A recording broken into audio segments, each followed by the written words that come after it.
मोहब्बत से कहते सुभान। मेरे भाई ईरान फतह हुआ, माले गनीमत के ढेर लग गए। नबी की बात पे यकीन कैसा होना चाहिए। सैयदना फारूक आज़म आए तो सोने का ढेर था ना, उसके गिर्द एक चक्कर, दो चक्कर, तीन चक्कर, चलाल में आके कहने लगे माल पूरा करो। सहाबा अर्ज़ करते हैं अमीरुल मोमिनीन आप हम पे शक कर रहे हैं, माल लाने वाले हम हैं। अभी ये बात हो रही थी, फरमाया मुझे तुम पे शक नहीं, अपने नबी की बात पे यकीन है, अपने नबी की बात पे यकीन है। अभी ये बात चली ना, एक बंदा आगे बढ़ा, उसने कहा हजरत ये खत सिपा सलार ने दिया। हजरत ने खत खोला, उसमें लिखा था जनाब हमने सारा माल भेज दिया, लेकिन वो कैसरो किसरा के जो कंगन है ना उनकी बड़ी अहमियत थी, वो हमने इस माल में नहीं भेजे। वो जो बंदा खत लेके आया ना वो उसके पास है। फरमाया जल्दी दिखा। उसने निकाले, आपने ऐलान किया इस मजलिस में हजरत सुराका बिन मालिक हैं कि नहीं रज़ी अल्लाह ताला अन्हु। एक बूढ़े आदमी लाठी के सहारे खड़े हुए, उन्होंने कहा मुझे सुराका कहा जाता है। फरमाया आगे आ जाइए। अल्लाह अकबर।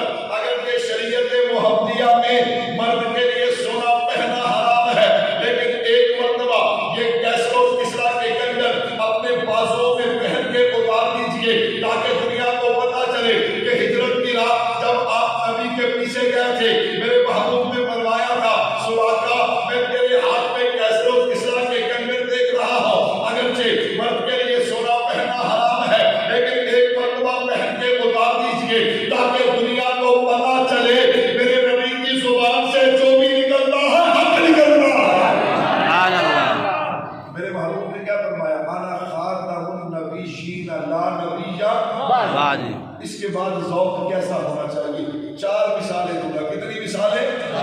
पहली मिसाल मुसैलमा कज़्ज़ाब की तरफ मेरे महबूब ने हजरत हबीब बिन ज़ैद अंसारी रज़ी अल्लाह ताला अन्हु को भेजा। अब ज़ौक़ सुनिएगा। हजरत हबीब गए, मुसैलमा का दरबार अपने तख्त पे बैठे, सामने खड़े हैं। कहने लगा मुसैलमा हबीब अपने नबी को क्या मानता है। मस्जिद में बैठ के, मिंबर पे बैठ के, अपने घर में, अपने शहर में, अपने मुल्क में जवाब बड़ा आसान है, लेकिन दुश्मन के सामने दुश्मन की तलवारों के साए में खड़े होकर ये जवाब बड़ा मुश्किल है। हबीब अपने नबी को क्या मानता है।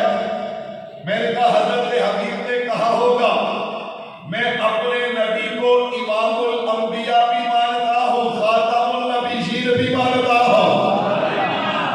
अच्छा मुझे नबी मानता है कि नहीं। अब आप बताइए जवाब क्या होना चाहिए। नहीं। सारे बोले यार क्या होना चाहिए। नहीं। जवाब ये भी ठीक है, लेकिन मैं बताने ये चला कि ला नबी की आबादी के बाद ज़ौक़ कैसा होना चाहिए। हजरत हबीब ने नहीं फरमाया, फरमाया मुसैलमा क्या कहता है मैंने सुना ही नहीं है। अल्लाह अकबर। क्या कहा मैंने सुना नहीं। उन्होंने क्या हो सकता है ना समझ आई होगी। उन्हें दोबारा कहा मुझे नबी मानते। हजरत हबीब फिर कहते मुसैलमा क्या कहा मैंने सुना ही नहीं। पहली बात सुन गई, दूसरी नहीं सुनती। मैं ज़ौक़ बताने लगा, वो भी समझ गया सारे। उसने कहा जल्लाद जी इसका एक कान काट दे। जल्लाद ने कान काटा। फिर कहते हैं मुझे नबी मानते हैं। फरमाया मैंने सुना ही नहीं। दूसरा कान काट दे, एक आंख निकाल दे, दूसरी आंख निकाल दे। यूं जिस्म के टुकड़े टुकड़े कर दिए। मैंने कहा उन टुकड़ों से आवाज आती होगी ताज और तख्त खत्म नबूवत। हजरत हबीब के टुकड़े टुकड़े हो गए, लेकिन जवाब यही रहा कि मैंने सुना ही नहीं। मुझे और आपको पैगाम दे गए दुनिया वालों जेड़ी गल हुजूर दी खत्मे नबूवत के खिलाफ होवे वो सानू सुनती। आगे चलिए दूसरी मिसाल मैंने सहाबी पेश किया। बस ज़ौक़ दूंगा, ज़ौक़ अल्लाह करे ज़ौक़ बन जाए। ला नबी आबादी के बाद ज़ौक़ कैसा होना चाहिए। आगे सहाबा के शागिर्द इमाम आज़म अबू हनीफा सब के रहमतुल्लाह अलैह इमाम साहब फरमाते कोई बेहया झूठी नबूवत का दावा करे, इससे कोई बंदा उसकी झूठी नबूवत की दलील मांगे, दलील मांगने वाला बिदारा इस्लाम से क्या है। तुझे हया ना आए, शर्म ना आए। जब हुजूर ने फरमा दिया ला नबी या बाती, इसके बाद किसी दलील की जरूरत है। तीसरी मिसाल, इमाम अबू हनीफा के शागिर्दों के शागिर्दों के शागिर्द आ गए। मुकदमा बहावलपुर बड़ा मशहूर मुकदमा है। एक औरत का खामिद कादियानी हो गया, मुर्तद हो गया। वो नवाब बहावलपुर के पास जाती है। उसने मुकदमा अदालत को दे दिया। अदालत अंग्रेज की है। कादियानियत ने पूरा जोर लगा दिया। बात चलते चलते दारुल उलूम देवबंद पहुंची है। हजरत मौलाना अनवर शाह कश्मीरी रहमतुल्लाह अलैह बुढ़ापे की हालत, बीमारी जोरों पे है और मौसम भी अपनी पूरी शिद्दत पे है। हजरत ने अपने शागिर्द और मुरीद जमा किए, मशवरा नहीं लिया, फैसला सुनाया कि मैंने बहावलपुर जाना है। अब कौन बोलता? सभी खामोश हो गए। हजरत वहां से चले हैं, ट्रेन पे सवार हुए, मुल्तान पहुंचे। खत्मे नबूवत के दीवारों, अब सुनना ईमान ताला होगा। हजरत यहाँ मुल्तान स्टेशन पहुंचे हैं, यहाँ से बहावलपुर के लिए ट्रेन चेंज करनी है। हजरत ने जब स्टेशन पे देखा ना, एक कुल्ली खड़ा था। इत्तेफाक से वो कुल्ली जो था वो सिख था। आपने उसे आवाज दी है कुल्ली, उसने यूं पीछे मुड़ के देखा। हजरत के चेहरे पे निगाह पड़ी ना, तो वहीं पे निगाह ठहर गई। हजरत फरमाते हैं अगर मजदूरी करनी है तो जल्दी कर, मेरे पास वक्त थोड़ा है। किताबें उठा, सामान उठा, किताबें भी उठाता है, सामान भी उठाता है। नजर हजरत के चेहरे पे रखता है।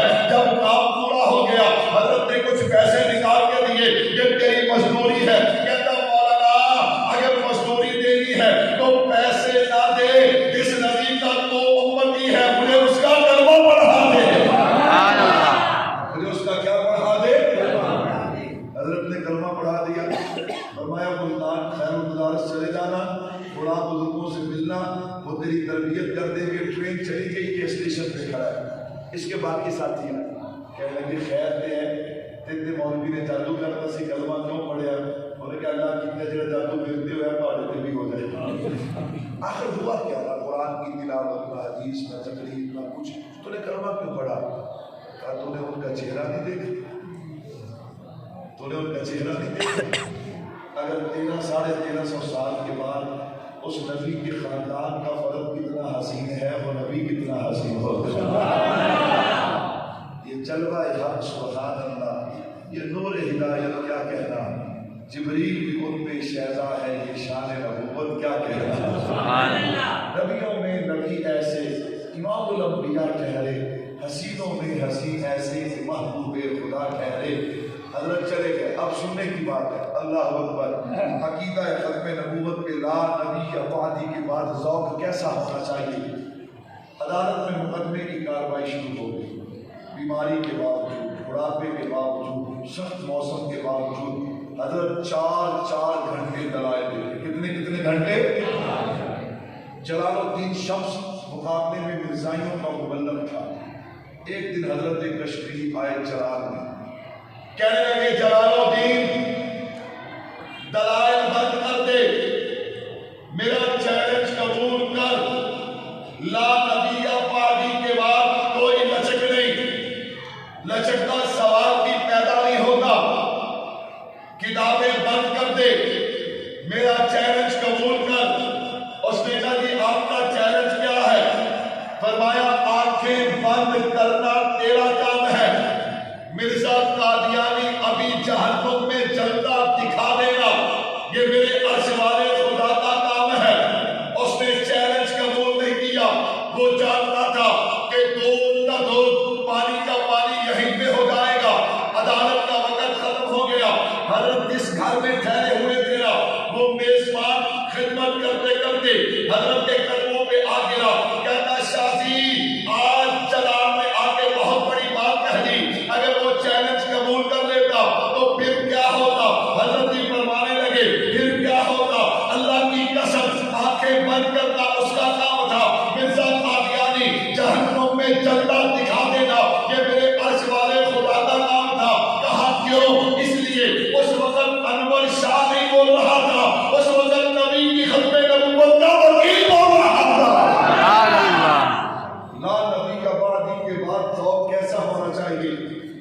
का वाक़या बाकी है, लेकिन मैं थोड़ा सा साथ फिक्र आखिरत को भी शामिल करूँ। मेरे नबी की ज़ात अपनी